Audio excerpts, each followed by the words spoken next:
Ministër ose deputet, cila do që është më përshtatshme, në fund të muajit si do ta merrni pagën? Do ta merrni si ministër në detyrë apo si deputet? Nga cili institucion do të deponohet paga në xhirollogarinë e juaj?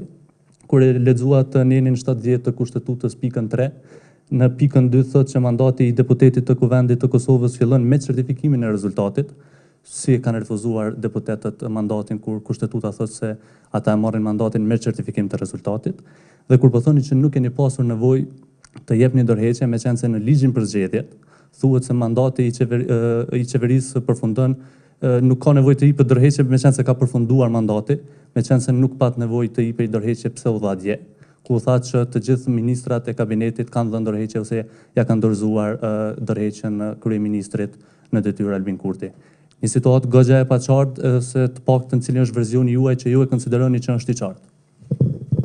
Faleminderit. Sa i përket pagave, ne pagat po besoj që do të vazhdojmë të marrim si qeveri në detyrë përderisa kryejm këtë funksion, por gjithsesi mund të shohim edhe praktikat e kaluara që po besoj reflektojnë të njëjtën, por mund të sigurohemi. Sa i përket çështjes së refuzimit të mandateve.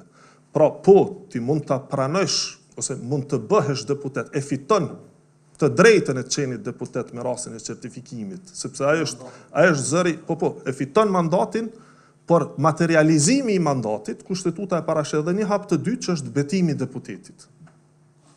Pra, tek atëherë ka materializim. Dhe interpretimet e mëhershme nga gjykata kushtetuese pra tregojnë që në situatën aktuale ku jemi, përkundër certifikimit të rezultatit nga KQZ, aktualisht nuk ka kuvend. Pra nuk ka kuvend, sepse nuk ka arritur të konstituohet. E arsyeja pse s'arriti të konstituohet kuvendi, është sepse një pjesë e opozitës, pra PDK, LDK, AK, bashk edhe me disa deputet, pra me deputetet e listës serbe, e pamundsuan kalimin e raportit për verifikim të mandateve. Ndërkaq pyetja se pse u dha dorëheqje, në fakt nëse e lexoni me kujdes letrën e kryeministrit, e sqaron pikërisht të që e thash. Domethënë, konsiderohet si dorëheqje efektive, meqense ka skadu mandati, por me që po kërkohet edhe një letër shkresë formale, ja ku e keni.